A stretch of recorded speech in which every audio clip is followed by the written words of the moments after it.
No, pero bueno, está bien. Si quieres seguirlo, pues estupendo. Aparece Javier como moderador, ¿no? Sí, moderador. Yo pensé que eras tú moderador. Javier, moderador. Ah, vale.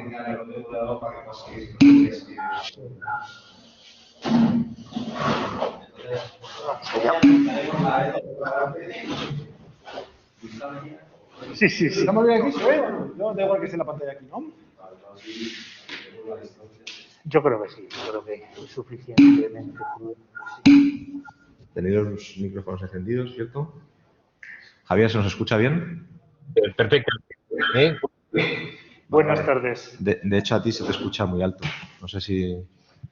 ¿Vale? Bueno, son las 6:05. La verdad que nosotros tenemos aquí una ventana chivata que nos dice la gente que hay, la gente que se está conectando, y por eso estábamos un poco esperando, porque claro, no baja constantemente, que aparece como de 7 a 11 personas conectándose.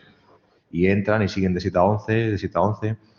Ya vamos por más de 100, 114, 100, y va subiendo. Y era un poco por ir haciendo tiempo. Os habéis inscrito casi, no, más. Ayer iban por la mañana 377 personas y continuaban las inscripciones. También es cierto que cuando es gratuito, pues la gente se suele inscribir más, se lo piensa menos al inscribirse, y normalmente el absentismo pues roza entre el 30 y el 50%. Hay que ser realistas. Así que bueno, yo creo que estamos dando tiempo. Y por mi parte, podemos empezar ya también por la gente que ha entrado, que hay algunos que habéis entrado media hora antes. Entonces, vamos a comenzar. Bueno, buenas tardes. Empezamos, ya estamos grabando, ¿no? Sí, ya he dejado todo. Vale. Bueno, buenas tardes a todos. Soy Eduardo Navarro y vamos a dar comienzo al webinar en el que trataremos los temas de la gestión de canales de denuncia, la directiva. Y bueno, para eso tengo conmigo, y los quiero presentar por anticipado. A mi derecha, se me acaba Pedro, no, sí, joder. O sea, llevamos hablando días y días. Pedro Montoya, Chief Compliance Officer de Ferrovial, anteriormente en Airbus, una experiencia dilatada en temas de compliance cuando en España no sabíamos lo que era, ¿verdad? Y de gestión de canal de denuncia en concreto. Y bueno, y con quien he tenido la suerte de trabajar estos últimos 3 meses con el análisis de la directiva, propuestas y a ver qué podíamos conseguir para el bien de la función, para el bien de la gestión de los canales y para el bien del ministerio, incluso para que la ley que salga sea lo mejor posible. Y muchas gracias, Pedro, por tu presencia. A mi izquierda, a Nacho Esteban. Yo, si me falla la cabeza, creo que no he pasado el COVID todavía, pero puede ser un síntoma, ¿no? Pero bueno, Nacho es socio laboral de Garrigues, bueno, compañero además de la junta directiva de Cumplen desde hace ya 3 o 4 años por lo menos, ¿verdad? Y bueno, y vais a entender rápido el por qué un laboralista, ¿no? O un especialista, un socio y además de Garrigues, hoy presente en esta función, ¿no? Porque de vital importancia, y además también profesor del máster del máster de compliance, y también va a ser del curso de gestor de canal de denuncia en la Escuela de Práctica Jurídica. Y online, desde su casa, ¿no, Javier? Está sí, Javier. Sí.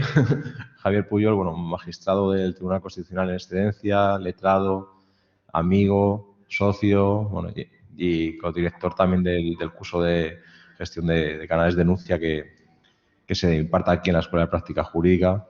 Aparte, igual, de una dilatada experiencia que no... Yo creo que como todos prácticamente nos conocemos, y hoy día con las redes sociales está LinkedIn y está toda la información ahí, yo creo que a las personas es lo que menos les va a interesar ahora mismo, porque ya están aquí, porque nos conocen y nos quieren.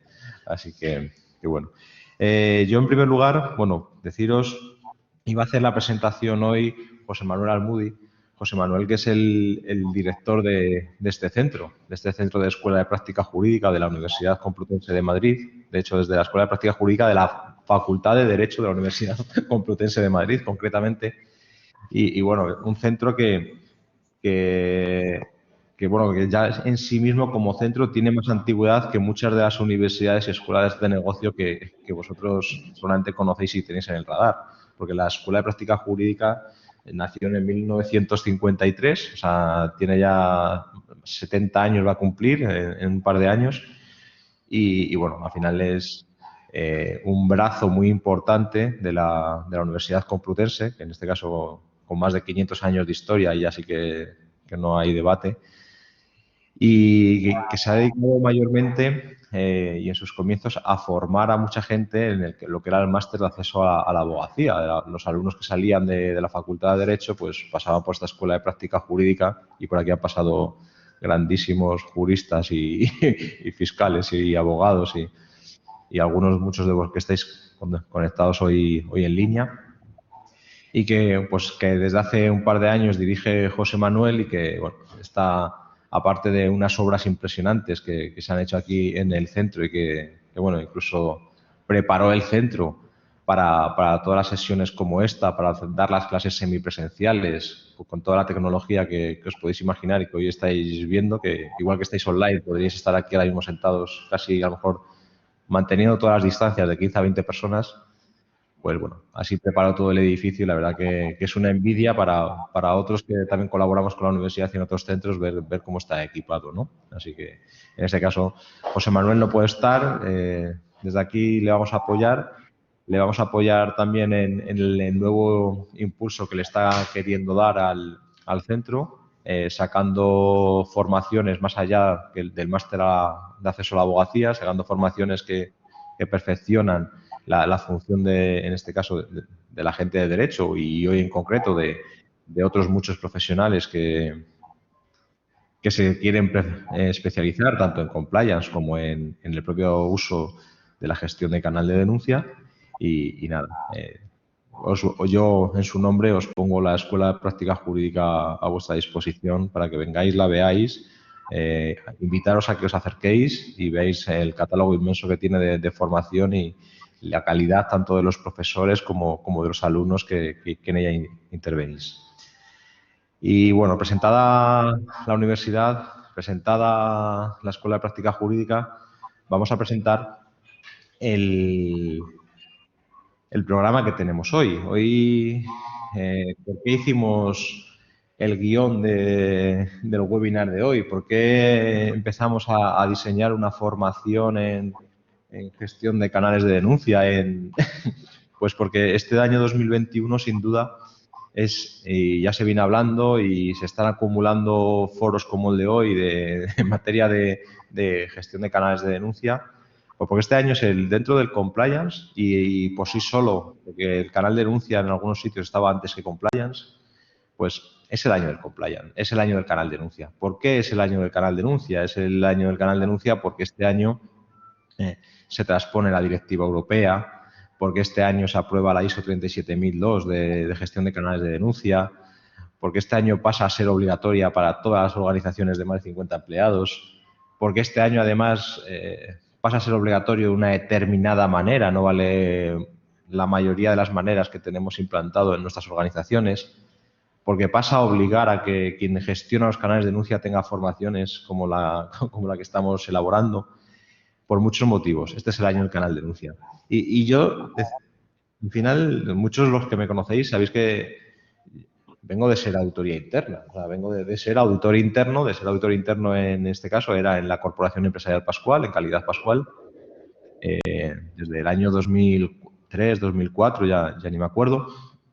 Y cuando era auditoría interna, teníamos estos canales de denuncia. En este caso era el teléfono rojo, ¿no? El teléfono que funcionaba para los casos de acoso. Todo esto ha ido avanzando, ha ido profesionalizándose, pasó a que luego se abrieron canales para la prevención del fraude, para que la gente pudiera comunicar incidencias en este sentido. Luego en las empresas hubo momentos, a lo mejor algunas estáis en esa fase, en la que convivían 2 y 3 medios de comunicar denuncias y con el tiempo y gracias al compliance, pues fue un poco integrándose todo a un solo canal, a un solo medio, a un solo elemento a comunicar y a darle toda la formalidad que procede y a gestionar, ¿no? Entonces en estos años, pues yo me acuerdo desde la autoría interna, pasando por el área de responsabilidad social corporativa, donde también estuve participando en la gestión directa hasta cuando salí en el 19 como compliance, que mantenía también la gestión del canal. A día de hoy tengo de algunas entidades que reconocéis, pero que no voy a decir, ¿no? que me llegan a mí las incidencias. Pues la verdad que ha evolucionado mucho. Y en este tiempo, y tenía necesidad de compartir con todos, aprendes muchas cosas. O sea, aprendes muchas cosas en ocasiones de... Claro, si te estás ocupando de algo mucho tiempo, pues te haces experto en eso y sabes cómo mejorarlo y te equivocas muchas veces y ves a la gente equivocarse y al final de las equivocaciones se aprende, ¿no? Y de ahí, hoy no quiero tratar esto desde la equivocación, ¿no? Porque no, pero bueno, cuando veáis las cosas que decimos positivas, vais a entender que es que alguien se ha equivocado, ¿no? Y de ahí la hemos podido sacar. Entonces, un poco esta es la línea de que vamos a llevar en el webinar, y ahora vamos a ir viendo ya casos prácticos de lo que son los canales y cómo hacerlo y cómo podemos participar y por qué tenemos hoy a Pedro y por qué tenemos hoy a Nacho de Laboral o tenemos a Javier, uno de los mejores abogados en temas de protección de datos y privacidad que hay en España, ¿no? Entonces, creo que lo vais a entender pronto. No me enrollo más. No me enrollo más, ya espero que hayáis aguantado mi charla durante 15 minutos, prometo no intervenir ya mucho más y dar paso a la gente que va a intervenir, ¿sí? En este sentido, y doy la palabra a Pedro, ¿vale? Pedro, y es sobre todo tu impresión personal. Y aquí es tu impresión personal desde la vivencia y la situación actual, ya sea en tu trayectoria hasta cómo lo vivís hoy en Ferrovial, el tema del canal. Gracias, Eduardo. Bueno, espero que se oiga bien. De lo contrario, imagino que saldrá algún mensaje en ese sentido. Gracias por la invitación. Es un honor y un orgullo estar en la Escuela de Práctica Jurídica. Me recuerda los tiempos de estudiante en la Universidad Complutense de Madrid, que son lejanos, no se me han olvidado y recuerdo con mucho agrado. Y desde luego, cuando yo cursé esos estudios, no había oído pronunciar la palabra compliance. Y los canales de denuncia, pues quizá habría que hacer arqueología y saber si alguno había. Desde luego, habría forma de transmitir las preocupaciones. Pero esa evolución que tú has destacado, pues ha sido espectacular. Yo no sé si este año va a ser efectivamente el año de compliance o no. Desde luego, espero que dejes el año del COVID, ¿verdad?, para que estemos un poco mejor. En cualquier caso, sí quisiera decir que para mí la función de compliance y la gestión de los canales de denuncia están íntimamente relacionadas. Y esto es la primera afirmación polémica y quizá voy a vertir algunas más. Digo que es la primera afirmación polémica porque hay organizaciones que tienen funciones de compliance con profesionales totalmente dignos que no gestionan el canal de denuncias. Yo creo que es difícil encontrar ya organizaciones de un cierto tamaño que no dispongan de uno, pero sí que su gestión puede estar o externalizada, cual me parece una opción perfectamente válida, de tamaño o recursos, o esto encomendada a otras funciones de la organización. Ahora que se habla mucho de la responsabilidad del compliance officer, yo creo que hay que empezar hablando de cuáles son las funciones y la razón de ser del compliance officer. Y me parece que la gestión de las preocupaciones no solamente de los empleados, sino de las personas que colaboran y de los que se llama ahora los stakeholders, las personas interesadas en la organización, es una misión primordial. ¿Por qué lo es? Yo con esto lo trato de resumir lo más posible. Esto no es arqueología, pero casi prehistoria. A mí cuando efectivamente el Consejo de Administración de Airbus, que entonces se llamaba EADS, me encomienda pues montar un programa de compliance, y estoy retrocediendo al verano del 2008, donde bueno, a pesar de ser una empresa importante, un proyecto europeo que todos conocemos, bueno, pues fuimos bastante o fueron bastante pioneros en este campo. En Europa era muy difícil encontrar organizaciones que tuvieran una función de compliance e incluso yo creo que era difícil encontrar asesoramiento profesional. Lo recuerdo perfectamente haberlo solicitado y era muy difícil. ¿Dónde había que inspirarse? Había que inspirarse en dos fuentes. Una, la comunidad financiera, que hoy aquí pues, no está directamente representada, pero que tiene una tradición anterior por cuestiones reglamentarias, o bien los Estados Unidos. En los Estados Unidos, también por razones que no vienen hoy al caso, pero luego podemos comentar si alguien tiene interés, pues tenían una tradición ya más consolidada. De forma que la mejor manera de inspirarse es decir, bueno, si queremos estar a ese nivel, ¿de qué debemos disponer?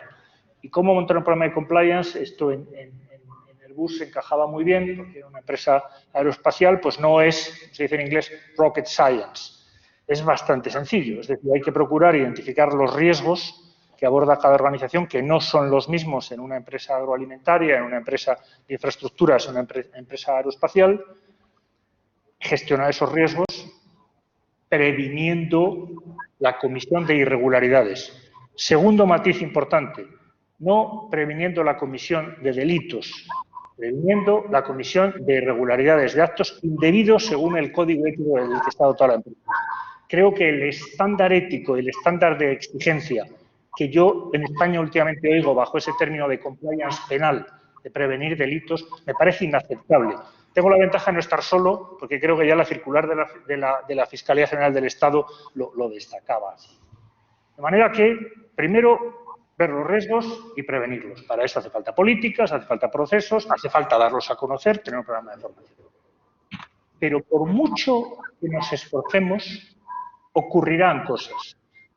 No es que el programa de compliance sea un seguro, como también he oído decir, por si tengo un accidente. Es que van a ocurrir cosas. Es más, probablemente ya han ocurrido y a lo mejor no lo sabemos. De manera que es fundamental tener la capacidad, a continuación de la prevención, de la detección. Detectar los problemas, responder adecuadamente a ellos y en ese círculo virtuoso que ya Siemens, que era también un pionero europeo, pues difundió mucho de prevención, detección, respuesta, podemos continuar mejorando el programa. Pero es muy difícil mejorar el programa limitándonos a contemplar teóricamente los riesgos y tratando, aunque sea de buena fe, de prevenirlos. Si no actuamos activamente también en la detección y respuesta a los problemas que ocurran en la práctica, porque esa va a ser la mejor fuente de enseñanza. Yo creo que en esto como en todo en la vida.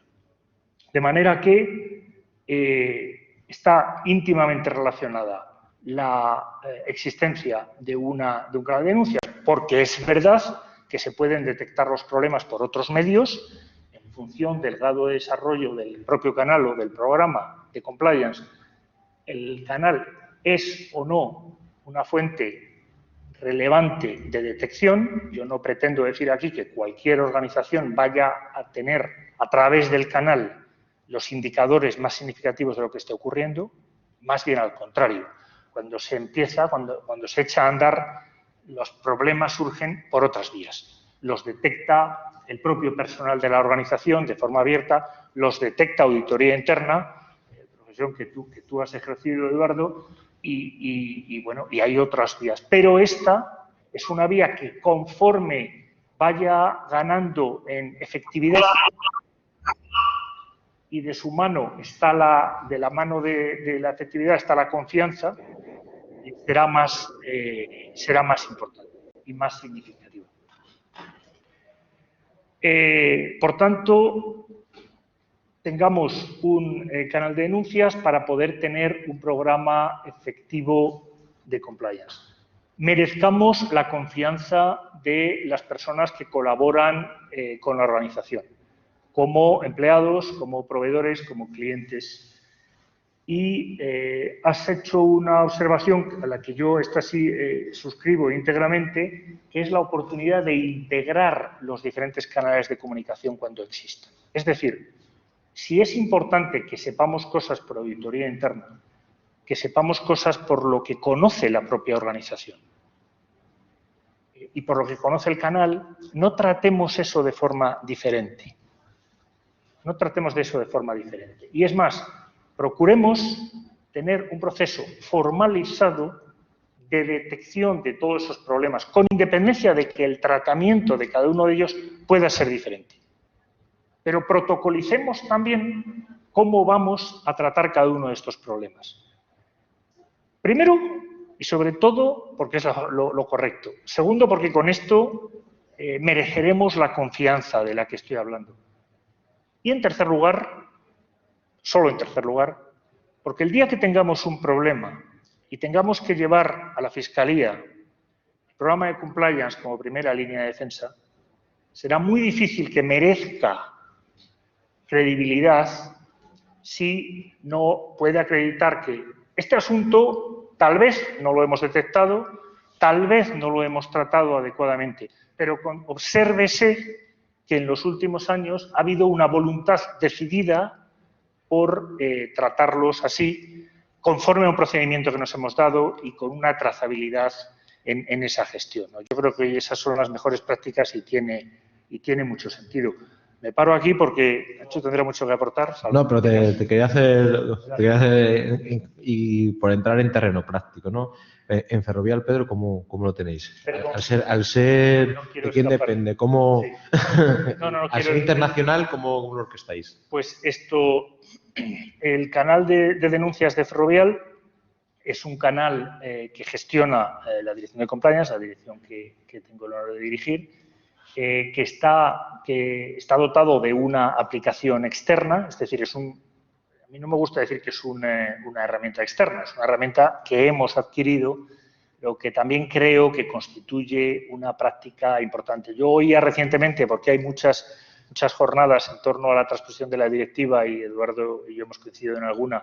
El otro día oía incluso el Colegio de Registradores con mi buen amigo Carlos Balmisa que lanzó un webinar con este y me encanta, ¿no?, que hasta el Colegio de Registradores pues se interese por la... Me parece que fue allí donde alguien decía, y yo me parece que lo decía bien, que tener una dirección de correo electrónico no es tener un canal de denuncias.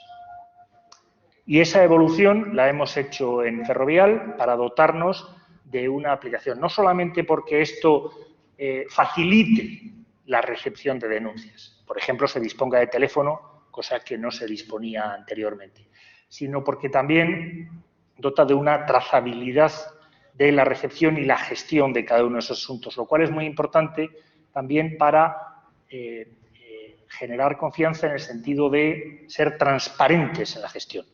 La transparencia no puede acabarse con el reporte al Consejo de Administración. El reporte al Consejo de Administración o, en nuestro caso, en Ferrovial, a la Comisión de Auditoría, es muy importante, debe ser periódico, debe ser con el suficiente nivel de detalle, pero además hay que tener la capacidad de ser transparente, de facilitar la información que proceda en los informes, en el informe anual integrado, en fin, y los que vengan, porque yo creo que va a haber más en vez de menos requerimiento de información en este sentido, y para eso hay que dotarse de una herramienta que lo acredite. Así que tenemos una herramienta relativamente nueva, yo creo que bastante avanzada, aunque en esto de la tecnología nunca se es lo suficientemente avanzado, seguro que nos quedamos obsoletos en un año, pero bueno, que está funcionando bien.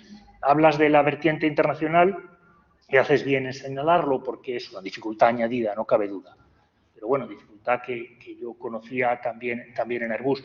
Yo creo que no hay ninguna razón para hacer especialidades en el canal de denuncias. Habrá que hacer especialidades en la gestión, puesto que, por supuesto, si se denuncia un hecho en Estados Unidos, por múltiples razones es más razonable gestionarlo allá que acá. En ocasiones incluso porque la reglamentación es diferente. O la gravedad de determinadas conductas jurídicamente o socialmente es diferente, ¿no?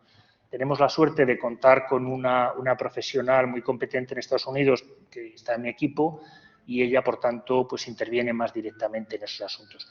De todas formas, y quizá este es un punto en el que podemos desarrollar después, el principio fundamental, hay otros, por supuesto, de presunción de inocencia, de tratamiento correcto de la privacidad, y otros, en el protocolo del que nos hemos dotado en Ferrovial, ¿no? El año pasado, aprobado por el Consejo de Administración. Pero un elemento fundamental es distinguir la proporcionalidad en la gestión de los asuntos. De lo contrario, no solamente no seríamos efectivos, desde luego no seríamos nada eficaces, ¿no? Y en este sentido, la distinción que hacemos es, hay asuntos que consideramos de alta prioridad. Los asuntos de alta prioridad son aquellos que conciernen a la corrupción, sea cual sea su importe, posibles fraudes cuyo importe pueda ser superior a $500.000 euros, que las alegaciones conciernan a administradores o el primer nivel de dirección, según está definido en la norma, y luego un cuarto concepto, más de cajón desastre, que es aquellas situaciones que puedan poner en riesgo la reputación o el valor en bolsa de Ferrovial. De reunirse cualquiera de estas cuatro circunstancias, el asunto se considera de alta prioridad y debe ser tratado por corporación, por auditoría interna, o por lo menos con auditoría interna. Eventualmente, evidentemente, con el soporte externo de un equipo de forense o un despacho de abogados, pero se retrae del equipo gestor. Por el contrario, todos los demás deben tratarse por el equipo gestor con absoluta transparencia hacia la dirección de compliance, que estamos encima de los asuntos, viendo que se traten de forma correcta y diligente con un plazo determinado. Gracias, Pedro. Y como la jornada es sobre la transposición de la directiva, y por explicarlo, ese comentario que hizo esa persona en el evento organizado por nuestro amigo Carlos, ¿no? Carlos Balmisa, que es un amante del tema de los canales de denuncia, independientemente de las funciones públicas que pueda llegar a tener o en el pasado, en el presente o futuro, es un amante de los canales de denuncia. Es cierto que es que la de la directiva, hay un momento en el que dice que nadie que no deba tener acceso a la información tenga acceso a la información. ¿Y qué pasa? Que hoy día, y podemos taparnos los ojos, que es lo que decía antes, muchas empresas se vendan los ojos, pero se lo vendan ellos mismos porque saben qué es lo que hay.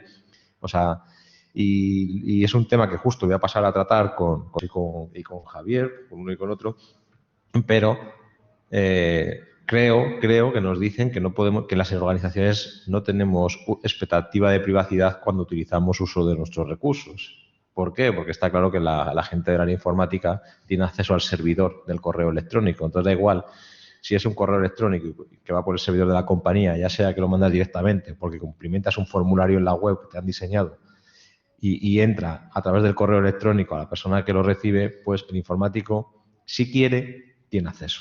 ¿Vale? Entonces, desde ese momento ya queda anulado todo esto. Y la verdad que hay muchas organizaciones, y más del 90%, así que no digáis, no os asustéis si sois vosotros una, que dice, madre mía.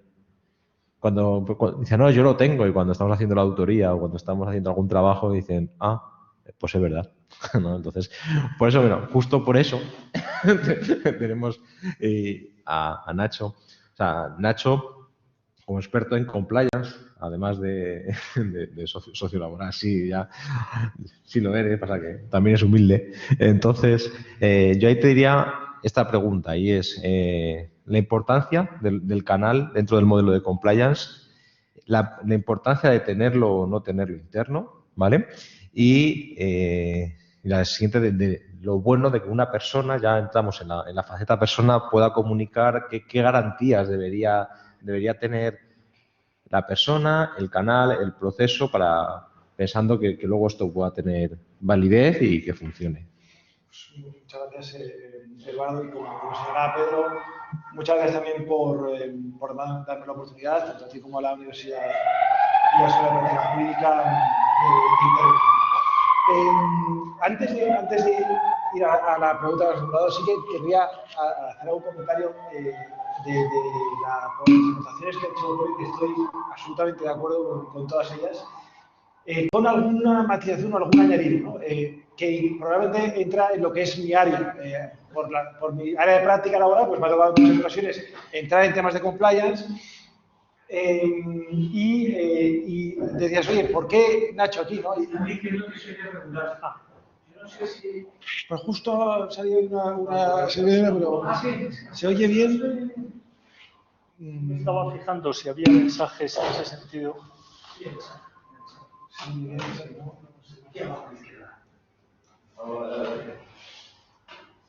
Estamos revisando un tema de audio que al parecer... Sí, no, las sirenas, que estamos en el centro de Madrid y ha pasado la ambulancia. Y la ventana abierta por el protocolo COVID. Hablaré un poquito alto entonces, quería destacar en primer lugar que al fin y al cabo, entrando en el canal de denuncias, no hay más que ver la directiva para ver el impacto que tiene lo que son los trabajadores en la propia directiva, porque son en muchas ocasiones los denunciantes, son en muchas ocasiones los denunciados, con lo cual pueden tener consecuencias de sus actuaciones o de lo que se derive después del canal de denuncias. Son en muchas ocasiones los destinatarios o usuarios del canal de denuncias e incluso pues, se hace partícipe a la representación legal de los trabajadores, según el artículo 8 de la directiva, en la configuración de este canal de denuncias, ¿no? Por otro lado, totalmente de acuerdo que yo creo que en toda organización, o al menos según el tamaño, pero la gestión del canal de denuncias debería estar en manos de la función de compliance. Yo eso estoy totalmente de acuerdo. Lo que sí que creo que en muchas ocasiones, quizá esto podemos comentarlo un poco después, es necesaria una mayor coordinación entre otros, como bien decías, canales de denuncias que sigue habiendo en la mayor parte de las organizaciones por otras materias, que también nos ha mencionado Eduardo, que son los de protocolo de acoso, etcétera, que tienen otros cauces diferenciados, aunque esto quizá pues, luego lo extendemos, y que al fin y al cabo, de los resultados de una potencial investigación que se derive de la denuncia, pues una de las actuaciones que se puede adoptar es disciplinaria, con lo cual siempre acaba interviniendo, en muchas ocasiones, lo que es el área de recursos humanos y relaciones laborales, ¿no? Y respecto a la importancia del canal de denuncias, lo afrontaría desde dos perspectivas. Una perspectiva puramente legal y otra perspectiva de responsabilidad social corporativa, de ética y de la perspectiva del compromiso o concienciación de los propios empleados, ¿no? Desde el punto de vista legal, está claro que la directiva, con la transposición de la directiva y con los plazos transitorios que hay, al final tener un canal de denuncias va a ser obligatorio para empresas con 50 o más trabajadores, otra vez vuelve a centrarse en trabajadores, o que realicen una determinada actividad. Y aunque la directiva lo centra en infracciones de derecho comunitario, es obvio, parece obvio para todos que debería ser cualquier tipo de irregularidad, ¿no? Con lo cual va a pasar a ser una obligación. Por otro lado tenemos ya lo que quizá no era una obligación, pero sí que era una conveniencia si se quería proteger a la entidad legal, que era el artículo 31 bis del Código Penal, que es de donde, digamos, un poco se surge el tema de compliance aquí en España, aunque ya está en otros muchos países, que sí que está orientado un poco a la perspectiva penal y al proteger a la entidad legal, de modo que pueda eximirse de la responsabilidad penal de las personas jurídicas, pero que coincido totalmente con Pedro que es una visión muy limitada y que tendría que extenderse a cualquier tipo de irregularidad o incumplimiento que pueda articularse en el seno de una organización. Entre otros también, por ejemplo, y también volviendo un poco volviendo a mi terreno, ¿no? En el área de seguridad y salud, el hecho de que exista un canal de denuncias para que puedan denunciarse cualquier tipo de irregularidad o riesgo en materia de seguridad y salud, de forma que se pueda prevenir los riesgos laborales. Que también muchos de los aspectos de compliance, aunque digamos que se ha desarrollado, han cogido muchísimos aspectos de lo que ya existía desde hace muchísimo tiempo en materia de prevención de riesgos laborales, ¿no?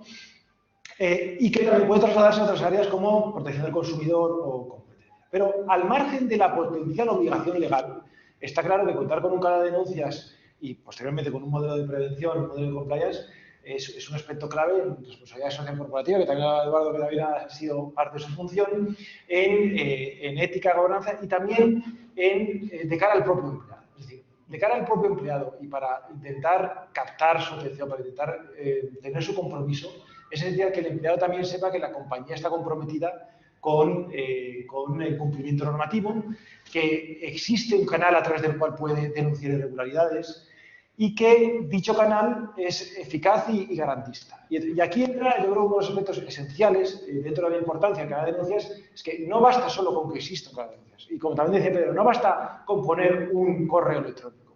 De cara al trabajador, de cara al empleado, es esencial que primero que conozca que existe, porque muchas veces se establece un canal de denuncias para cumplir la formalidad, pero luego no se le da publicidad, no se comunica, se prefiere ocultar para que cuantos menos denuncias haya, pues menos problemas voy a tener, ¿no? que se conozca la existencia del canal, que se tenga una percepción de que el canal es útil, que si se hace una denuncia el trabajador no va a tener repercusiones negativas, que se va a investigar, que se va a trabajar en esa denuncia, que funcione correctamente, que se garantice la confidencialidad del denunciante y del denunciado y que el canal está en manos de personas formadas, independientes y que van a actuar de forma eficiente, ¿no? Con lo cual, yo creo que de cara a lo que me comentas de la importancia, yo creo que la importancia tiene que verse desde esas dos perspectivas. Una perspectiva esencial y cumplir con tus obligaciones legales, sobre todo con la nueva directiva, y una perspectiva de responsabilidad social corporativa y de conseguir aumentar el compromiso y la confianza de los propios trabajadores en lo que es bien, ¿no? Y luego, bueno, lo que pasa es que en esta materia ahora se podría hablar muchísimas horas, luego probablemente tenemos ocasión de hablar más horas, porque de lo que ha dicho Pedro yo creo que puedo hacer muchos comentarios de aportación y de utilidad.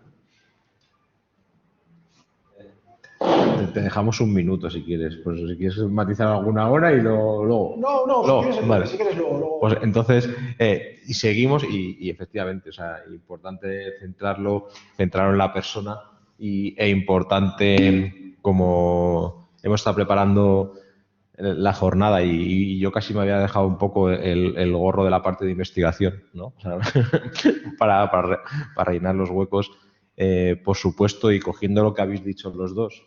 Solo una cosa, me decías un minuto, te han hecho una pregunta justo, que lo veo aquí en el chat, que decían, oye, la protección del denunciante no es algo que debería estar en el Estatuto de los Trabajadores. ¿No debería llevar a la nulidad del despido una represalia contra el denunciante? Y, por supuesto, yo creo que, por contestar esta pregunta, yo creo que la protección del denunciante, aunque no está directamente en el Estatuto de los Trabajadores, sí que deriva de lo que es la garantía de indemnidad y el derecho fundamental a la tutela judicial efectiva consagrado en el artículo 24 de la Constitución. Con lo cual, es cierto que no está efectivamente regulado a día de hoy en el Estatuto, pero toda persona que fuera despedida y que no hubiera una causa justa de despido y tuviera el indicio de que el despido se ha producido de una forma cercana en el tiempo con una denuncia, por supuesto, podría invocar la vulneración de derechos de tutela judicial efectiva y ese despido probablemente se declararía nulo. Cosa distinta es que creo que uno de los aspectos que probablemente tiene que hacer el legislador a la hora de transponer la directiva, porque uno de los aspectos es la protección, y me ha alegrado ver el enorme elenco de acciones que se consideran represalias, que incluso hasta no se me hubiera podido ocurrir a mí, no solo de no promoción, o sea, es muy exhaustivo, ¿no? Y eso es muy positivo.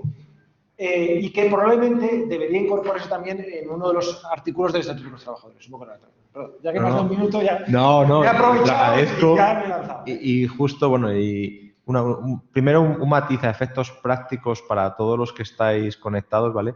Las preguntas a nosotros nos duran en la pantalla como minuto y medio. Es decir, si veis que no por lo que sea no la contestamos, no tengáis miedo en volverla a preguntar, que no es que estéis vetados. Casi voy a recordar una que ha hecho, porque la conozco y le tengo cariño, a Pilar, ¿no? Además, compliance en el Atlético de Madrid, que ha preguntado qué hacer con un ex empleado si denuncia. En este caso, es que la directiva y su transposición es clara, y es que hay que permitir y tramitar las denuncias no solo de ex trabajadores, sino de gente que ha estado en el proceso de selección y no ha sido contratada, pero el mismo caso también se extiende a proveedores. Y lo que decía de la investigación, y no se me ha olvidado, es que una cosa es quién la recibe, que va a ser el compliance, y otra cosa ya es quién trabaja para entenderla. Y al final yo creo que siempre tiene que haber un jurídico, tiene que haber una persona de recursos humanos y tiene que haber uno de autoría en ese equipo de tres, porque aún así faltarán conocimientos, pero sin duda van a tener más ellos tres conjuntamente que ninguno. Y bueno, ahora doy paso a Javier, porque Nacho lo ha iniciado. Javier también es un gran amante y defensor, además, por España y Latinoamérica, del compliance, pero el compliance visto desde la perspectiva de la responsabilidad social corporativa. Entonces, por eso, y como amante y defensor que le he escuchado en varios seminarios por toda Latinoamérica o Iberoamérica, vamos a incluir España, Javier, dinos qué importancia le ves al canal justo en esta fase del modelo. Y de momento está silenciado, así que dale por ahí al micrófono.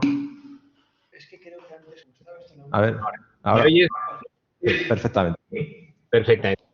En primer lugar, quería agradecer a la Escuela de Práctica Clínica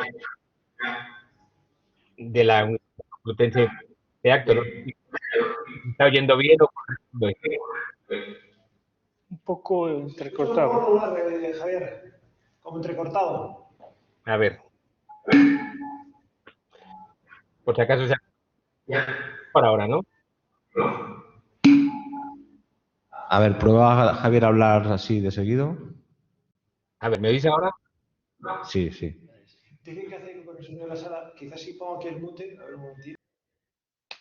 Bueno, pues en primer lugar, quería agradecer a la universidad, a la Escuela de Práctica Clínica de la Universidad Complutense de Acto. Yo comparto buena parte de las ideas que se han expresado ya tanto por Pedro como por Ignacio, en el sentido de que efectivamente cuando hablamos del compliance, hablamos algo más que el compliance penal. El compliance penal no sería un punto de partida, sino un punto de llegada. Sería la cúspide de la pirámide del compliance. Debajo, evidentemente, estamos hablando de una herramienta, un instrumento que es enormemente valioso para las empresas y yo creo que tenemos que intentar ver y considerar al compliance siempre como un elemento abocado a la empresa, para la empresa y en favor de la empresa. Yo creo que tiene que perder peso específico la jurisdicción, insisto, porque no es un punto de partida, sino porque es un punto de llegada. Yo creo que es un tema fundamental hablar del canal de denuncias, algo que es la base, que es la raíz del mismo, y es el concepto de delación. El concepto de delación lo tenemos que ir olvidando poco a poco del mismo, en el sentido fundamentalmente de que estamos hablando de un elemento de cultura corporativa donde fundamentalmente tenemos que fomentar la buena comunicación y la responsabilidad social empresarial en las organizaciones, precisamente porque las denuncias llevadas a cabo por los denunciantes suponen fundamentalmente un elemento muy valioso de autocorrección y de excelencia dentro del marco de la empresa. No hay que olvidar que en el canal de denuncias la información que llega fundamentalmente es una información proporcionada por personas que tienen el primer conocimiento de amenazas o de posibles actuaciones delictivas, irregulares y en todo caso perjuicios en contra de la sociedad. Por eso es tan importante pensar que no estamos hablando ya solamente de un concepto de delación, sino que estamos hablando fundamentalmente de un concepto de cultura corporativa. Estoy teniendo problemas con el audio porque es que se escucha muy mal.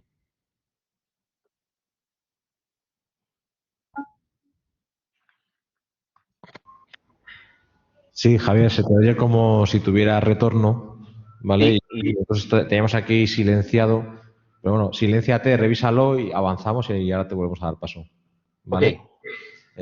Silénciate mientras y ahora... Nosotros, y lo que estaba diciendo al final Javier, ¿no? Javier estaba hablando de olvidar el concepto de delación, de ir al origen de todo lo que es la ética empresarial y la ética de la RSC sobre como a lo mejor primer paso y diciéndonos... Javier, silénciate, por favor. A ver, Pero silénciate. ahora entonces estaba comentando fundamentalmente ese concepto primero, es un concepto fundamental que tenemos que valorar. Bien, y yo, dentro del planteamiento del compliance, creo que es muy importante con relación al canal determinar el ámbito subjetivo y objetivo del canal. Cuando hablamos del ámbito subjetivo, estamos hablando del perímetro de funcionamiento del canal, fundamentalmente quién puede denunciar, quién puede ser denunciado. Con relación a quién puede denunciar, en principio yo creo que tenemos que hablar de una legitimidad general de cualquier persona para denunciar, mientras que solamente puede ser denunciado aquellas personas que teóricamente están vinculadas al modelo de cumplimiento establecido por la persona jurídica. Esto es importante a efectos de dotar de transparencia funcionamiento del canal. Y ahí yo creo que además hay un elemento fundamental, y es que la normativa de funcionamiento del canal tiene que estar vinculado básicamente a la existencia de una seguridad jurídica y una previsibilidad, en el sentido de que cualquier efecto jurídico derivado del canal tiene que estar completamente predeterminado por la normativa interna que haya establecido la empresa. Antes se decía que uno de los elementos fundamentales es la necesidad de proteger al denunciante, y hay que buscar y hay que profundizar en esta protección del denunciante, de tal manera que nosotros busquemos siempre una protección que sea equilibrada y efectiva, pero que no está en contradicción con la existencia de responsabilidad personal, por ejemplo, o de medidas disciplinarias que puedan establecerse en un determinado momento, ¿no? Y esa protección general es importante que tengamos, que se produzca con independencia de la categoría laboral que tenga o las funciones que desempeñe el denunciante de la persona jurídica.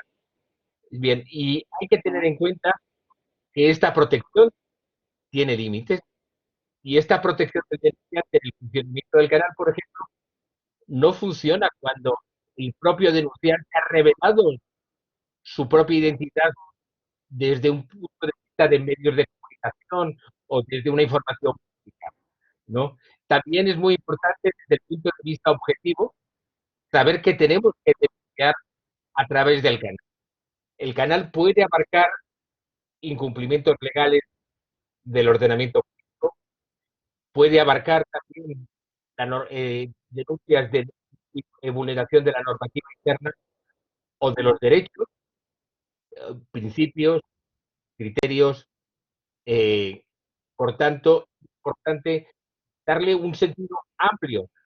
No solamente estamos hablando de delitos, estamos hablando mucho más que de delitos, estamos hablando también de consultas éticas que tienen un valor fundamental dentro del. Y dentro de esta evaluación objetiva del funcionamiento del canal, yo creo que es muy importante que hablemos de denuncias malintencionadas, frívolas o abusivas, o cuando, por ejemplo, el denunciante lleva a cabo una información incorrecta o la oculta deliberadamente. En tal caso, yo creo que no debemos proteger al denunciante porque no se ha cumplido con buena fe. Otra cosa es que tenga la creencia voluntaria de que efectivamente ha actuado de acuerdo con la información que él creía correcta. En tal caso, evidentemente, que tiene que ser protegido. Otra cuestión relevante de cara al futuro es la denuncia y concretamente los motivos personales que se vinculan a la denuncia. En tal caso, yo creo que de futuro los motivos siempre van a ser absolutamente irrelevantes con relación a las causas que motivan la producción de una denuncia.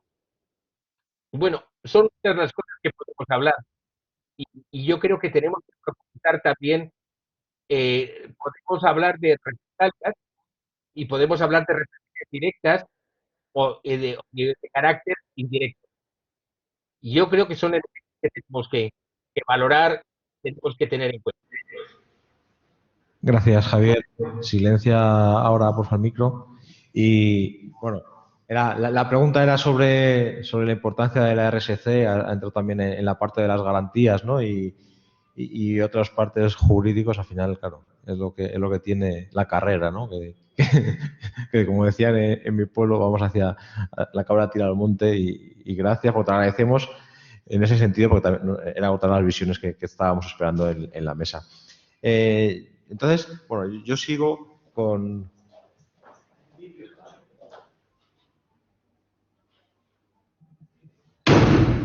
Ahora, perdona.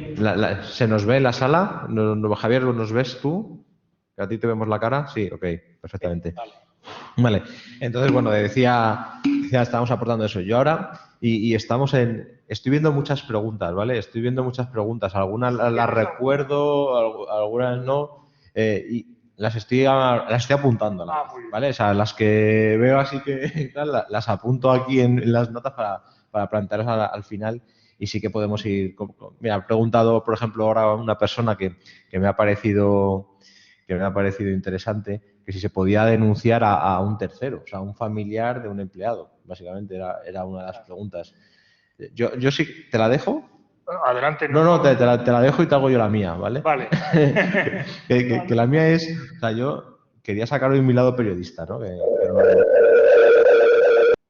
Javier, silencia, por favor. No debe ser a lo mejor, Javier, yo creo que está en mute, Javier. ¿Sí? Vale, perdonad. Entonces, una de mis aventuras era haber sido periodista. No sé si deportivo o del corazón, pero era la pregunta. Y un truco, si además de lo que nos vas a contestar acerca de si se puede denunciar a un tercero, ¿no? A un familiar de un empleado, era un truco que en tu carrera, ese que tuviste esa idea, ese pequeño gesto que tuvo un retorno positivo inesperado. Sí, bueno, yo creo que en el fondo están relacionadas, ¿no? Porque Javier estaba matizando muy bien y yo creo que es importante plantearse las preguntas de esa forma, ¿no? Analíticamente, ¿quién puede denunciar, quién puede ser denunciado?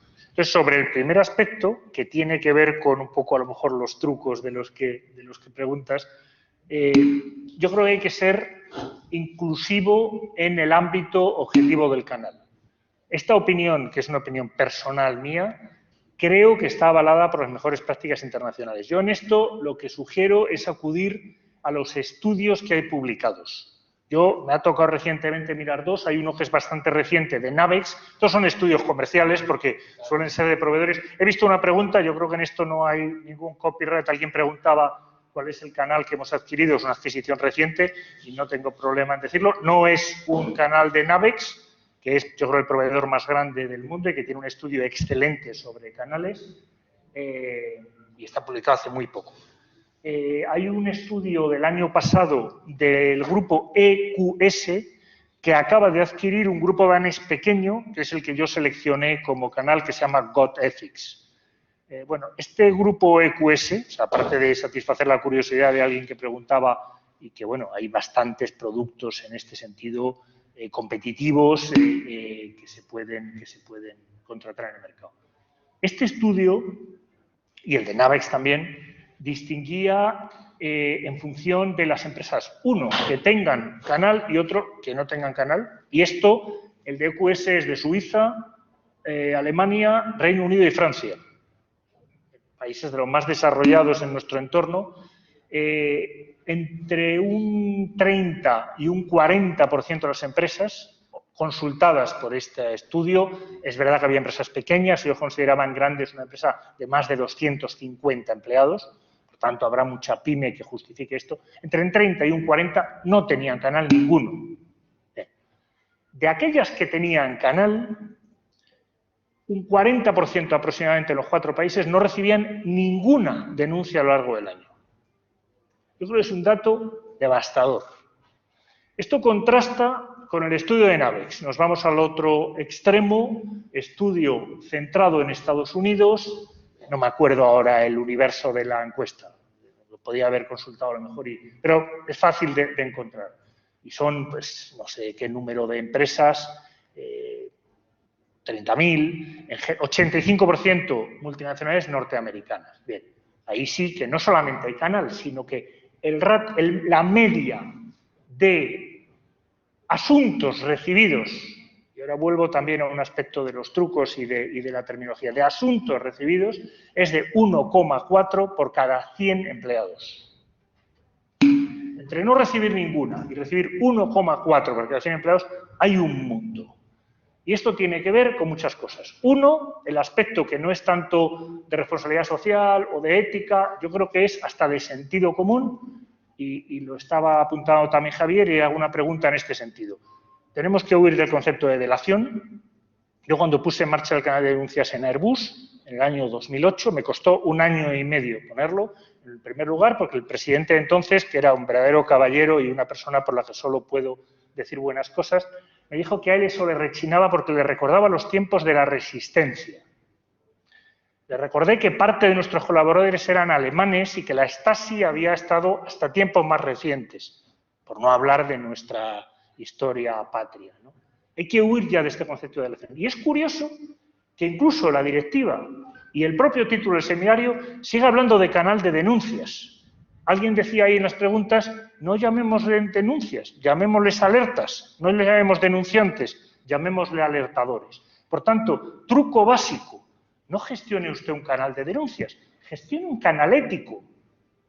Yo incluso el otro día oía, y este era un inglés, que son probablemente mejores que nosotros en marketing, en otras cosas también, pero en marketing seguro, decía que él, en una gran corporación, que no viene al caso citar ahora, donde él había sido compliance officer, él había llamado al canal Verónica.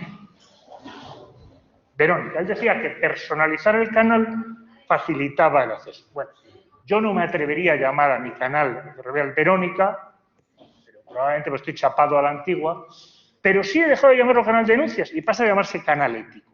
Y desde luego acoge no solo denuncias de irregularidades, sino también consultas. Y por tanto, también consultas relativas a, no me escapo de tu pregunta, al mal comportamiento de un familiar de un empleado. Ya vendremos nosotros después a decir, esto no nos toca verlo por buenas razones jurídicas o incluso de respeto con los colaboradores. Pero es muy difícil que lleguemos a esa media de 1,4 denuncias por cada 100 empleados si empezamos a poner puertas al campo. Y decir, solo recibo denuncias, no recibo consultas. Había alguien que preguntaba ahí, ¿qué pasa si la denuncia viene de un ex trabajador? Como has dicho muy bien, no solo de un ex trabajador, sino de un ciudadano que pasa por la calle y quiere denunciar algo que ve en una obra de Ferrovial. Esto creo que es la primera medida. Hablabas de trucos, el truco tiene que ver con el nombre y tiene que ver con esa voluntad de abrirlo. Luego está también un poco la resistencia interna que daría lugar a otros comentarios, pero bueno, aquí todo el que haya tenido experiencia en este campo habrá tenido que lidiar con esa resistencia. Sí, de hecho, bueno, comparto y por compartir también una buena práctica. Yo cuando empecé en 2004 entraba una o ninguna también. Una o ninguna al año, o sea, una o ninguna al año, que es la situación de la mayoría de las organizaciones hoy. Y dice, bueno, si es que yo no recibo ninguna. Nosotros hicimos un trabajo tanto desde la propia gestión del canal como desde el equipo de auditoría de darle importancia, porque al final cuando venían temas de fraude que teníamos que investigar y hacíamos los procesos de investigación, le preguntabas a la gente que por qué no lo había comunicado en el canal, ¿no? Si tenemos un canal y tenemos esto y tú conocedor de todo esto, ¿por qué no lo has comunicado? Que nos hemos enterado por otra línea y ahora estamos aquí hablando. Claro, pues no lo comunicaban a lo mejor porque no lo sabían. De hecho, cuando hemos diseñado el curso, y precisamente me ha gustado lo que dices de marketing, una de las clases es comunicación y marketing. Es que hay que vender, o sea, tenemos que venderle a la gente, por supuesto tiene que ser seguro, tiene que tener todas las garantías, pero luego a la gente se lo tenemos que vender. Yo por ejemplo, en el canal denuncia.app, cuando vas a implantarlo en el cliente, hay algunos que no, o sea, hay algunos que te dicen, ¿tú cómo lo quieres? Pues yo lo quiero escuela de práctica jurídica.canaldenuncia.app. No, porque si esto, para que se entienda bien, es denuncia, sobre todo la gente que viene a lo mejor del mundo de la prevención de blanqueo de capitales, que son sujeto obligado y que tienen que por ley tenerlo, ¿no?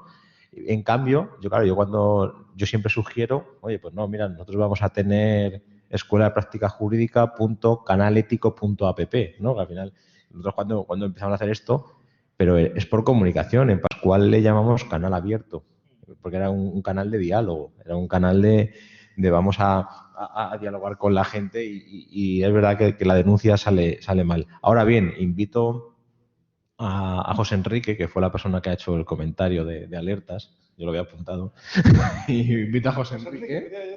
además me parecía muy que sí, esto es como todo. Al final, si entras hoy en Google Trends, hablando ya de la digitalización, y miras los conceptos, la gente, por canal denuncia, todo el mundo entiende de lo que estamos hablando. Y la gente cuando busca canal denuncia. Entonces, cuando tú pones en Google Trends ahora mismo canal denuncia, canal ético o whistleblowing, ¿vale? O sea, al final la gente lo que busca en Google es canal denuncia. O sea, entonces, luego lo llamamos así, lo vamos a llamarlo así y luego vamos a ponerle el nombre comercial, marketing interno que proceda. Y luego vamos a comunicarlo. Y los planes de comunicación de los canales es muy importante. El saber comunicar, el quitarle el miedo a la gente, el quitarle el estigma, la etiqueta de chivato al que lo utiliza, el trabajar sobre esa cultura desde las organizaciones y desde España en general, ¿vale? Y el mundo latino, pues es muy importante. Yo en estos aprendizajes, Nacho, al final, claro, vamos a un proceso de canal, termina el proceso de canal y llegamos los atrevidos decisores y tomamos una serie de decisiones, ¿no? Pues hágase esto, sanciónese así, ahora despidas a este otro y bueno, y fíjate, una investigación, una decisión, todo perfectamente procesalista y llegamos y el juez nos saca los colores, ¿no? Entonces, no sé, a ver si nos puedes dar ahí unas pautas para que no nos pase esto, por favor. Totalmente, sí. Bueno, de nuevo, un poco rebelde en eso. Antes de entrar en eso, quería hacer dos comentarios.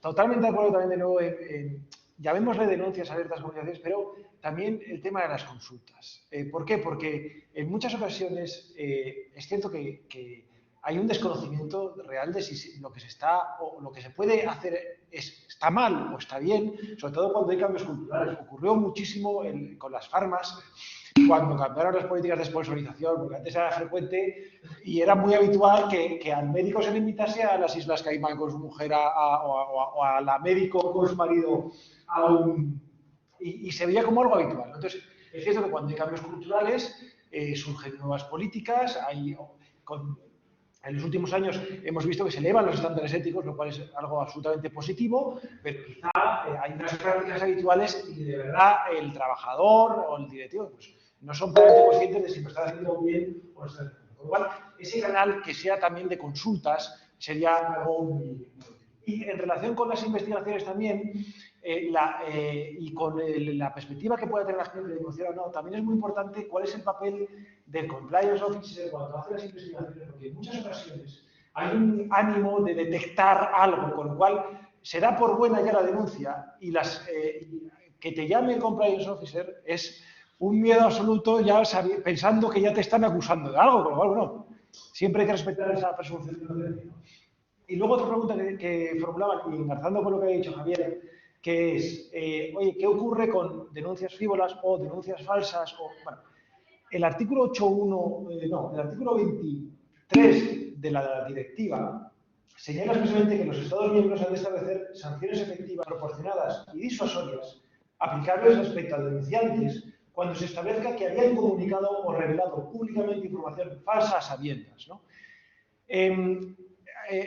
Aunque todavía no se ha traspuesto la directiva, yo creo que lo que está claro es que si una persona formula una denuncia falsa a sabiendas o con una mala intención, eso desde la perspectiva laboral, si ese denunciante es un trabajador, eso ya se puede tipificar en algo que tanto está en el Estatuto de los Trabajadores como en la mayor parte de los convenios colectivos aplicables, que es la transgresión de la buena fe contractual. Con lo cual, esa persona podría ser sancionada.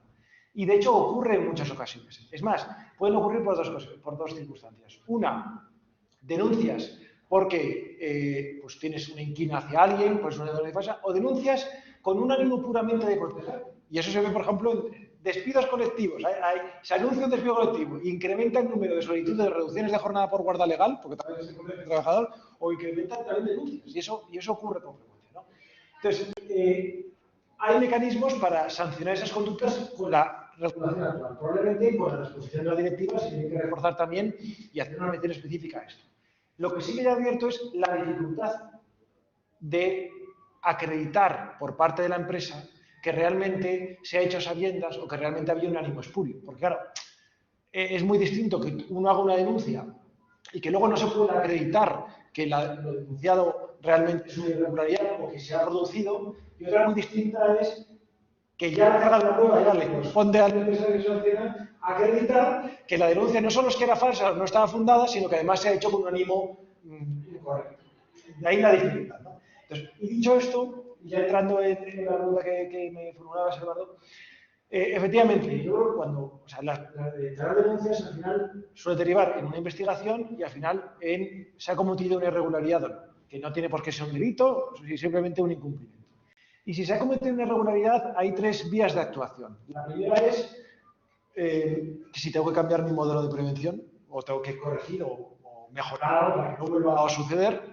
La segunda es si tengo que hacer una comunicación a las autoridades respecto a lo que he detectado en función de la gravedad. Y la tercera es, oye, si se ha cometido una irregularidad y la irregularidad, pues tengo que atacar o actuar contra el que ha cometido esa irregularidad. Si es un ajeno a mi organización, yo ahí ya no me meto, pues actuarás daños y perjuicios, tal. Si es un empleado, efectivamente, suele acabar con una medida disciplinaria, bien con el despido o bien con la sanción.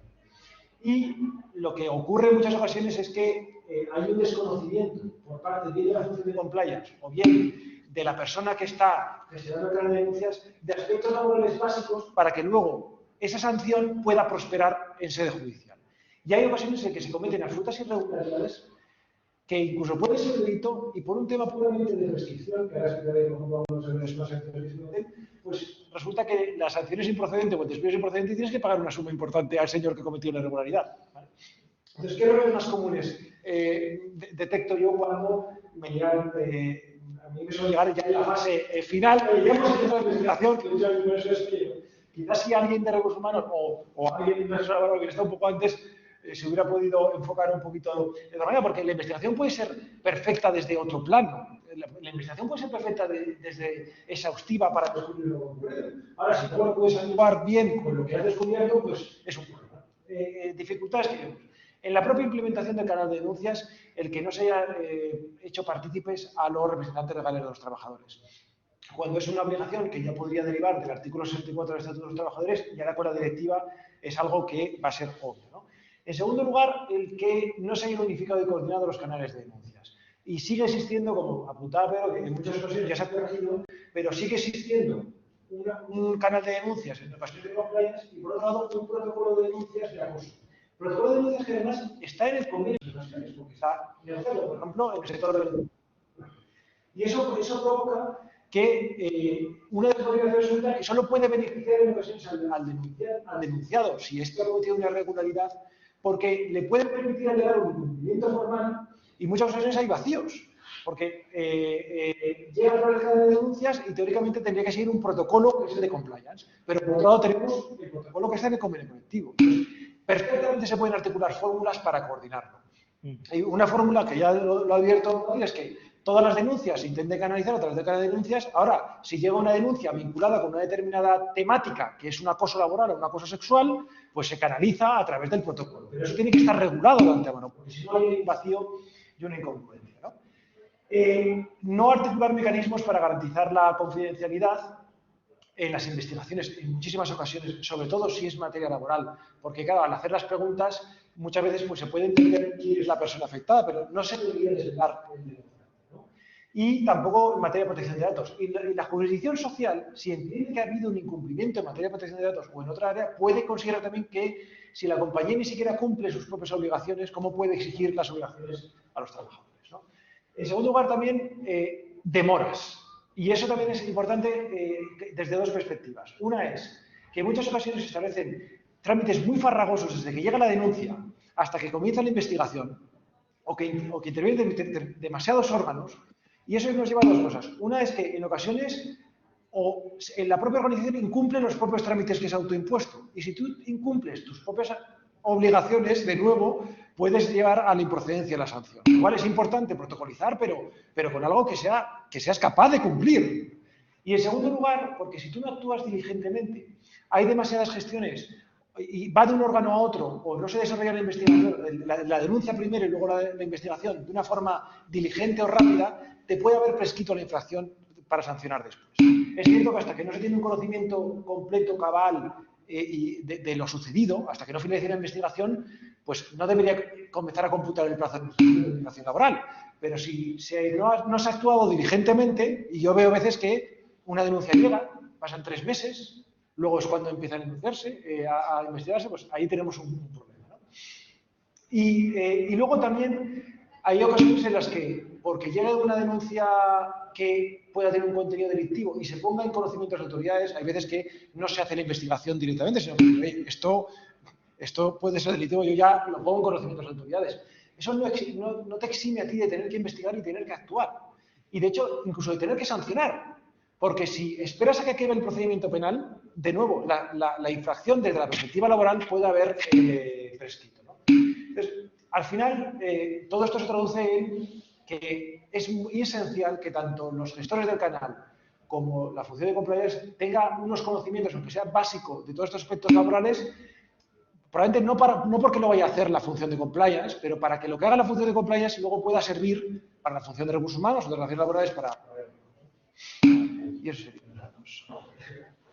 Vaya tela.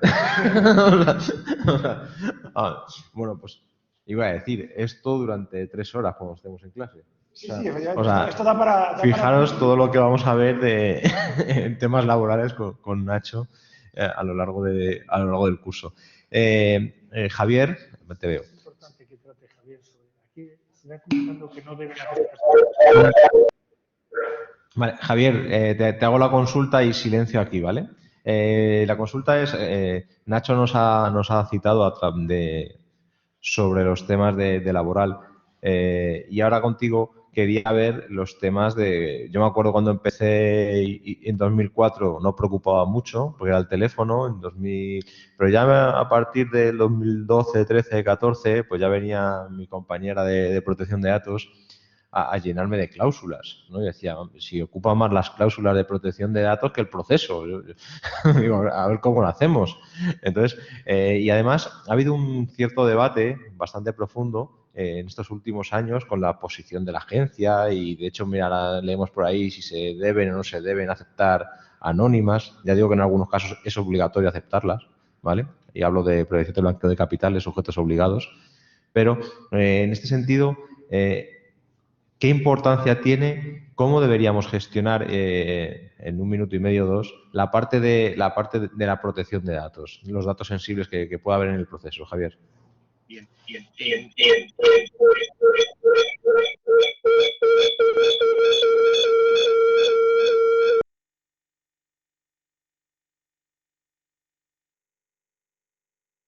¿Sí me veis?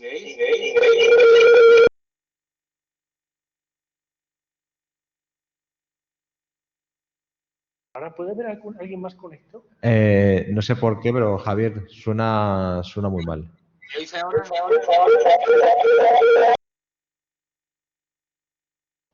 Se oye bastante, vamos, imposible, ¿vale, Javier? O sea, lo que pueda ser, nos lo vas poniendo si quieres por un segundo por el chat y como algo he aprendido de todo lo que me dices, pues intentar desarrollarlo pidiendo perdón por adelantado a los expertos, ¿no? Pero efectivamente es verdad que en estos procesos desde el momento en que la persona... habéis preguntado, ¿esto es anónimo o es confidencial? ¿No? Y ya respondo yo. Por supuesto, yo hasta el 2016-2000 era contrario a la denuncia anónima. Era contrario a la denuncia anónima, pues, sobre todo por mi rol de investigación, porque decía, ¿cómo voy a investigar algo anónimo? Si esto tiene garantías, porque o sea, era muy contrario. Es verdad que últimamente surgieron, pues eso, hay soluciones como las que hemos citado, que al final la persona puede hacer una comunicación anónima. De hecho, ya no se dice anónimo confidencial. Ahora mismo ya los canales, como el que hemos dicho, o sea, tú tienes el campo de nombre y apellido si lo cumplimentas o no, ¿vale? Y ya está. Y si no lo cumplimentas, pues te va a generar al final del proceso un usuario y una clave en el que siempre podrás hacer uso de lo que te obliga la directiva, ¿vale? Porque encima la directiva obliga que aunque la persona que comunica sea anónima, tiene que tener derecho de saber en todo momento el estado de su denuncia. Cuando decimos el estado es si se ha aceptado, si no se ha aceptado, si está en el proceso de investigación, si está en proceso de decisión o se ha archivado.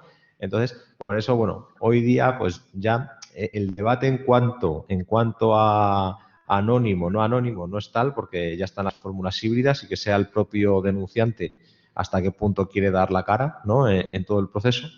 Y bueno, y luego pues que la empresa pues tenemos las garantías para poder tramitar una denuncia con toda la información siempre y cuando el denunciante anónimo quiera, porque si al final el denunciante anónimo le da el usuario y contraseña para que pueda acceder a la plataforma y decide no acceder, pues hasta ahí ha llegado. O sea, ha decidido no acceder y está en su completo derecho.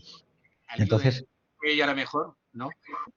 Al hilo de lo que tú planteas, lo que tenemos que tener en cuenta es que el artículo 24 de la Ley Orgánica de Protección de Datos y Garantía de los Derechos Digitales lo que determinó fue un máximo de conservación de 3 meses de los datos y permitió asimismo la posibilidad de que esa denuncia fuera de una manera diáfana, anónima o confidencial, con lo cual yo creo que tenemos que volver precisamente a este planteamiento de seguridad jurídica y previsibilidad, y en la política de funcionamiento de cualquier canal tenemos que establecer precisamente cómo queremos que sea esa denuncia, teniendo en cuenta un tema que a mí me parece importante, y es que en este momento la aplicación de la futura directiva va a desvirtuar la existencia de un canal único, sino que abre la posibilidad de que existen múltiples canales en el cual el órgano de cumplimiento tiene que asesorar específicamente al denunciante sobre el modo y la forma en la cual tiene que llevar a cabo ese tipo de canales.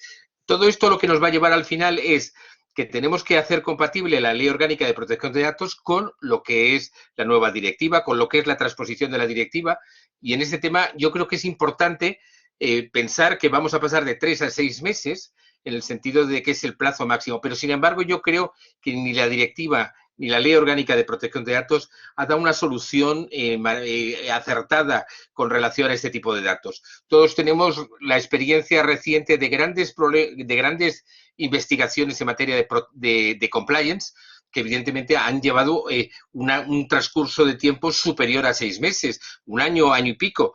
Y a veces es complicado precisamente intentar cumplir la legalidad y al mismo tiempo no desnaturalizar la propia investigación que se lleva a cabo en el ámbito del compliance. Por eso digo que yo creo que la directiva aquí, fijar un plazo de 6 meses, yo creo que hubiera sido conveniente abrir un plazo de salida, sobre todo porque es imposible muchas veces terminar ese tipo de cuestiones.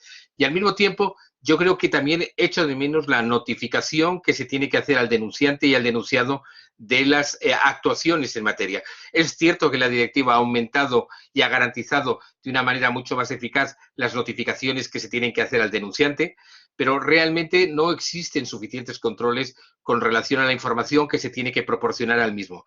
Y planteo, por ejemplo, una cuestión práctica que a mí me preocupa, y es cuándo se tiene que notificar al denunciado la existencia la existencia de un procedimiento abierto a través del canal de denuncias contra él, ¿no? Yo simplemente terminaría con una cuestión. Yo comparto plenamente lo que ha comentado Ignacio porque evidentemente está cargado de razón. Pero yo creo que tenemos que poner el punto de inflexión en garantías. Por ejemplo, estamos hablando en el canal de denuncias de asesoramiento legal de un abogado. El denunciado puede venir acompañado de un abogado. Nos tenemos que plantear, por ejemplo, que las pruebas que se practiquen a través de la investigación, primero, que todo el proceso de investigación esté completamente tasado, y segundo, que las pruebas que se practiquen en el canal fundamentalmente respondan a una licitud de la prueba, que no sean pruebas que directa o indirectamente vulneren los derechos fundamentales del denunciado, que aquí tenemos ese enorme riesgo de que se pueda producir.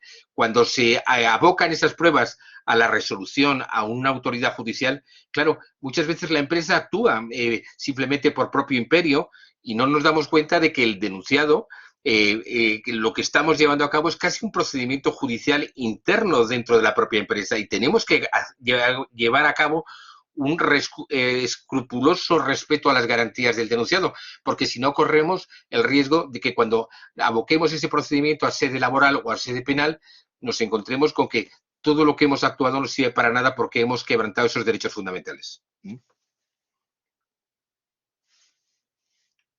Gracias, Javier. Además, ahora te hemos escuchado perfectamente, la verdad. Aleluya. Quisiera apuntar una cosa.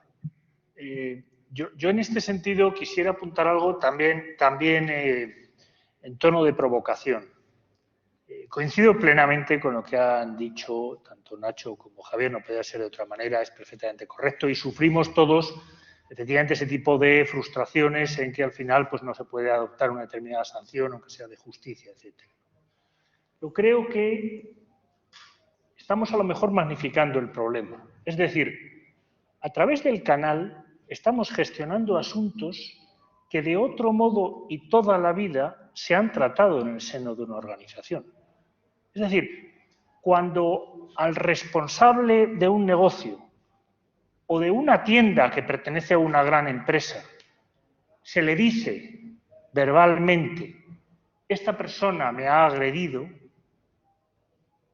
está denunciando el mismo hecho que eventualmente puede ir por el canal. La actuación y las garantías con las que ese problema se gestione, me atrevería a decir que son probablemente menos que las que tendrán los asuntos que se gestionan por el canal, aunque solo sea porque hay un procedimiento, hay detrás un equipo que debe tener una cualificación, hay una independencia. Yo he visto ahí algún comentario acerca de la falta de credibilidad de que se vayan a tratar asuntos que conciernan a los altos cargos. Bueno, por eso mismo el responsable de compliance no debe depender jerárquicamente de esos altos cargos, sino del Consejo de Administración. No existe la independencia absoluta, pero será una garantía mayor, pienso yo. Y esto incluye incluso la conservación de los datos. ¿Qué ocurrirá en los departamentos de recursos humanos cuando se abre un expediente a una persona? ¿Verdaderamente somos tan cuidadosos en el plazo de conservación de esos datos como estaremos siendo, creo que debemos ser en el Consejo de los Canales? O sea, que no seamos a lo mejor tímidos y recelosos a la hora de poner en marcha canales y procedimientos ambiciosos que lleguen a ese nivel de efectividad del que estamos hablando, que existe por ahí fuera y que persigue la directiva, por problemas que existen, pero que existen también en la actualidad.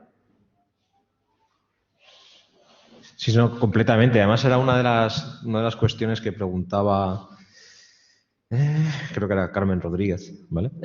Porque, sí, creo que en un momento Carmen nos ha preguntado el cómo articular, porque claro, cuando hablaban de y anonimiza esto y claro, y al final, luego también pasado mañana tienes que acreditar ante Dios no lo quiera que tu modelo de compliance funciona. O, por ejemplo, como me pasó a mí, cuando vienen a hacerme la autoría del informe no financiero, y una de las medidas que tenemos anticorrupción o en derechos humanos es la existencia del canal, y claro, y viene el auditor a auditarte el canal, y dices, ¿cómo, o sea, ¿hasta qué punto me vas a auditar la información? ¿Sabes? El canal, o sea, ¿por qué? O sea, pues tú constata que lo tengo, constata que lo he comunicado, pero es que no, creo que no tienes que entrar a acceder a la información que pueda haber en el canal por muy auditor externo que seas, ¿vale? Pero claro, con más razón cuando el día de mañana tú esto tienes que como empresa utilizarlo para decir, oye, mira, mi modelo funciona y cumplo los 6 puntitos de ese artículo 31 bis, ¿no? Y lo cumplo y te dice el juez, bueno, pues acredítamelo. Y resulta que nada, que no puede ser, ¿no? Porque lo has tenido por protección de datos que cancelar o que eliminar o que archivar. Entonces, efectivamente también insisto... Hay quizá una pequeña pista, y vosotros sois expertos en esto, ¿no? Pero yo creo que las herramientas disponibles en el mercado permiten anonimizar los datos. Justo iba por eso. Era que vuelvo a lo mismo. Es decir, al final, hoy puedes archivar un expediente entero encriptado, anonimizando solo los datos o encriptar el documento entero, y eso se queda encriptado hasta que el día de mañana el Consejo de Administración firme un desencriptamiento y vaya una persona desencripte y con el usuario de la otra lo vea, ¿no? Entonces, pero bueno, que es la situación en la que estamos. Son las 7:30. Estoy viendo a ver si hay alguna pregunta. Y veo una también que han dicho que bueno, la dejo al aire, si queréis es una de, además aquí que hemos estado trabajando en habéis preguntado, oye, lo de qué pasa con las micropymes, ¿no? Siendo el 90 y pico % de las empresas las micropymes, cómo regular. Luego otra persona decía, y es cierto, decía, oye, que hasta 250 empleados parece que se puede compartir, que si esto se puede ser, al final, pues yo sí. Y pregunto, yo digo una cosa, en este sentido, una de las preguntas que nos ha hecho el Ministerio para la transposición, las que ya sacó además después a consulta pública, era sobre que si debía obligar o hasta qué punto a las micropymes, a las empresas de menos de 50 empleados. Ahí, bueno, pues cada uno le habremos dado una opinión, ¿verdad? Y ahora el Ministerio que haga lo que quiera, ¿no? Se pondrán a trabajar y aprobarán lo que estimen. Lo que sí que es cierto que efectivamente, a ver, primero, un canal no es caro, pero para una micropyme todo es caro, ¿vale? Entonces yo creo que eso tiene que ir vía ayudas o vía organizaciones, asociaciones o grupos de asociaciones que puedan ayudar por sectores, por como se quiera, a toda esta micropyme de menos de 50 trabajadores. A partir de 50, pues eso, pues lo tienen que tener y hasta 250 las pueden compartir dentro de su grupo como estimen, ¿vale? Entonces, bueno, esa era una de las preguntas, porque yo la que sí que os quería hacer y era pediros a los tres un último consejo para todos estos gestores que tenemos, potenciales gestores, todavía quedan más de 100 gestores de canal denuncia. ¿Qué consejo le daríais en base a vuestra experiencia, para poner en práctica inmediatamente?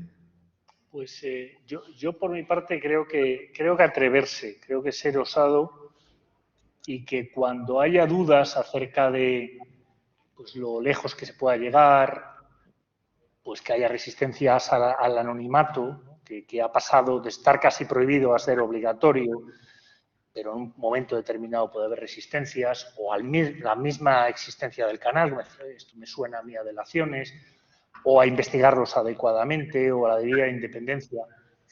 Atreverse, ser osados y pensar siempre en las consecuencias de lo que dejemos de hacer. Es decir, yo creo que es uno de esos ámbitos de la vida o de la conducta social donde es más fácil arrepentirse de lo no realizado.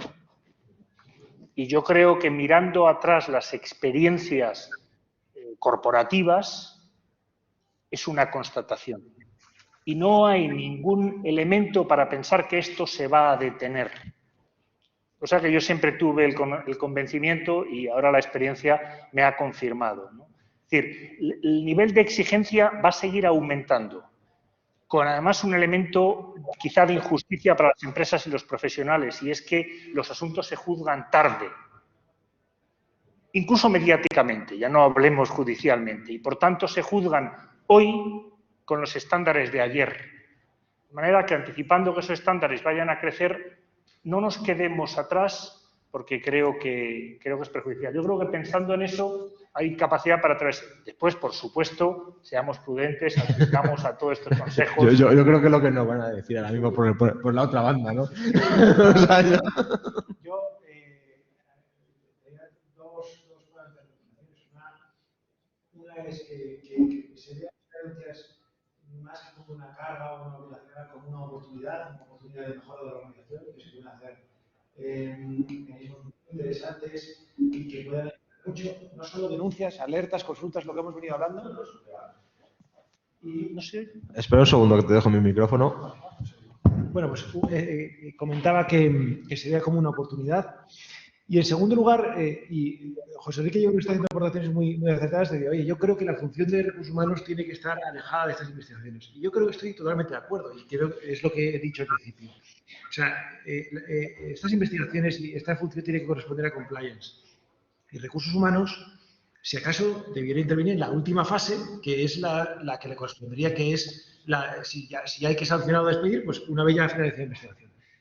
Pero para eso es necesario que el canal de denuncias y que la investigación que se haya podido hacer, tanto la articulación del canal como la gestión del canal, se haga por personas formadas en todas las áreas. No solo en cumplimiento normativo o no solo en una área concreta, sino en protección de datos y en la pata también laboral. Pues yo creo que es absolutamente esencial la formación de los gestores de canales de denuncias y de los investigadores y la función de compliance en todas estas áreas multidisciplinares para que luego el resultado sea positivo. Esa sería una buena recomendación. Gracias. ¿Y tú, Javier, qué nos dirías? Bueno, yo os apuntaría 3 ideas que a mí me parece que son básicas. Estamos hablando no ya de un tema, de una norma represiva. Cuando antes se hablaba de canal de denuncias, yo creo que tenemos que hablar de otra denominación. Tenemos que hablar de canal de cumplimiento normativo o de cualquier otra denominación que no aporte valores negativos al propio canal. Tenemos que hacer la primera idea sería la transformación en cultura corporativa. Yo creo que en este punto la formación, tanto a nivel de los propios órganos de compliance de las empresas como todos los demás empleados y personas vinculadas al modelo de cumplimiento, es fundamental. Si en este momento crear esa cultura, no soñemos que el canal no va a funcionar. Lo tendremos formalmente, pero no funcionará. Con lo cual, yo creo que la primera idea que tenemos que transmitir es creemos cultura corporativa, abandonemos normas represivas y creemos todos fundamentalmente la formación. La formación es un elemento absolutamente capital. Yo creo que el segundo elemento básico para construir un canal es el compromiso de la empresa. De nada sirve que tengamos unas políticas que verdaderamente puedan dibujar un canal de forma adecuada. Verdaderamente podemos tener un código de conducta, un mapa de riesgos, un modelo de cumplimiento que se ajuste en definitiva perfectamente al artículo 31 bis, pero si no hay compromiso de la empresa con todos los empleados en el sentido de respetar la seguridad jurídica, la previsibilidad en el funcionamiento del canal, el canal no va a funcionar. En el primer caso en el cual no se respete la confidencialidad o la protección del denunciante de manera eficaz, el canal se acabó para todos los tiempos en el funcionamiento de esa empresa. Y yo creo que además de la formación, además del compromiso, la voluntad política de que efectivamente el compliance y el canal de denuncias funcione, el tercer elemento al cual yo quiero hacer alusión como elemento clave sería fundamentalmente la existencia de garantías. De nada sirve tener un canal, tener un modelo de compliance, si luego en la investigación interna que abre la empresa evidentemente no respeta la presunción de inocencia que tiene el trabajador denunciado, no garantiza los derechos legítimos de los terceros que también participan en ese proceso, es decir, no actúa de acuerdo con sus propias normas internas y de acuerdo con un sentido jurídico estricto, evidentemente creo que sin formación, sin compromiso y sin garantías es difícil que el compliance tenga vida. Muchas gracias, Javier. Y estoy de acuerdo con lo que habéis dicho los tres, la verdad. O sea, en base, la experiencia vuestra personal y la mía también van justo en esa línea. Por terminar en tiempo, además, que o sea, ya que hemos empezado tarde, vamos a acabar en hora, ¿no? Le decía ya mi jefe siempre. Entonces, vamos, por ir terminando en tiempo y queriendo contestar a las cosas que han podido surgir, ¿vale? Y voy rápido. Preguntaban si abríamos a clientes. Yo creo que la directiva, yo creo que como tal no dice nada, ¿vale? No dice nada como tal si abrirá clientes o no. Yo creo que, por ejemplo, en prevención de blanqueo de capitales, justo es donde se produce el posible dinero B, ¿no? Justo en la fase con el cliente. Entonces, pues yo sí recomiendo abrir a clientes. Además, ya no solo porque si solo queremos un único canal, los clientes dan mucha información también para prevención del fraude, ya sea en retail, porque a mí me hace un 10% y al de la derecha me le hace un 15%, cuando somos competidores de tu mismo producto, que este es su primo. Eso se puede ver en el día a día y entonces yo por un lado ahí sí que, por supuesto, abrirlo. Preguntaba también Álvaro sobre si el outsourcing o no el outsourcing para las denuncias. A ver, yo aquí digo primero una cosa y es una opinión personal que se inspira en todo el preámbulo de la directiva. Todo el preámbulo de la directiva habla e insiste en el desarrollo de canales de denuncia internos, ¿vale? Es decir, el canal de denuncia interno es el canal de denuncia de la compañía. Entonces, dicho esto, luego la compañía, por supuesto, se puede apoyar en una solución informática como las que hemos comentado. La compañía se puede apoyar en un primer apoyo, porque decís, yo conozco una empresa similar a la de Pedro, con 1.250 denuncias al año o comunicaciones, de las cuales más de 850 son ruido. Entonces, claro, eso ocupa a una persona. Entonces, al final, externalizas por lo menos para esas 850 que, ojo, no son denuncias, ojo, no requieren la formalidad de la denuncia, pero lo normal que es que la propia plataforma tenga la posibilidad de desviar esas 850 al receptor que efectivamente tiene que dialogar con esa persona que tiene algo que decir, ¿no? Entonces, ya sea un cliente que se queja, un proveedor que se queja, o sea un empleado que se queja también de las vacaciones. Pues hay que escucharle y hay que atenderle, pero no requiere toda la formalidad que conlleva un canal y que establece unos plazos tan exigentes como los que está marcando la directiva, ¿sí? Insisto, y yo mi último consejo, y también ya os lo digo a todos, y esto además, no sé si me equivocaré, en la directiva dice claramente que las personas que en la organización gestionan esto tienen que tener formación específica en esto, ¿vale? Y en las 24 preguntas que nos ha formulado el Ministerio después de las reuniones que tuvimos previas, en ningún caso cuestiona o pone duda esto.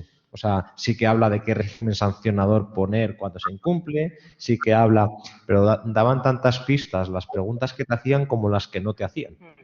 Es decir, que en ningún momento ha cuestionado si tiene que tener o no. Es decir, tienen que tener formación. Entonces, de ahí invitaros a todos al curso que empieza el 16 de febrero aquí en la Escuela de Práctica Jurídica, que lo podréis cursar tanto presencialmente como online, porque lo haremos desde las aulas del centro, y que entre el 16 de febrero y el 3 de marzo pues conseguiréis el certificado de la Universidad Complutense en esta materia, y que será válido, pues, por supuesto, para toda la que es gestión de canal de denuncia, ya sea en vuestra propia empresa, ya sea en la licitación ante el ayuntamiento, que también están obligados todos de más de 10.000 habitantes, etc, etc, etc. Entonces, mi consejo en este caso es que os forméis y que veis, pues tendremos profesionales como hemos estado hoy compartiendo en Petit Comité 3 horas y profundizando para que salgamos con las menores dudas, desde cómo comunicar, desde cómo hacer el proceso, qué garantías poner, experiencias prácticas,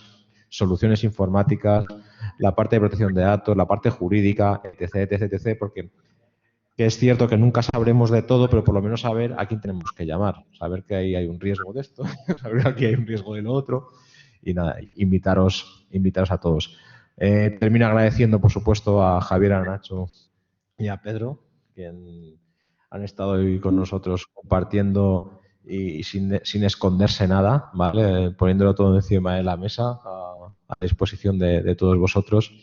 Y gracias a todos los asistentes, hasta más de 150 en algún momento, y pediros perdón por los incidentes que hemos tenido de audio leves, pero bueno, como se ha grabado, confío también poderlo poner a vuestra disposición, y no obstante, yo creo que los 4 somos personas bastante cercanas y cualquier duda que tengáis también fácil hacérnosla llegar y os la contestaremos. Muchas gracias a todos, buenas tardes. Unos iréis a comer en Latinoamérica, otros iréis a descansar ya de la jornada y bueno, y esta es vuestra casa. Un abrazo fuerte.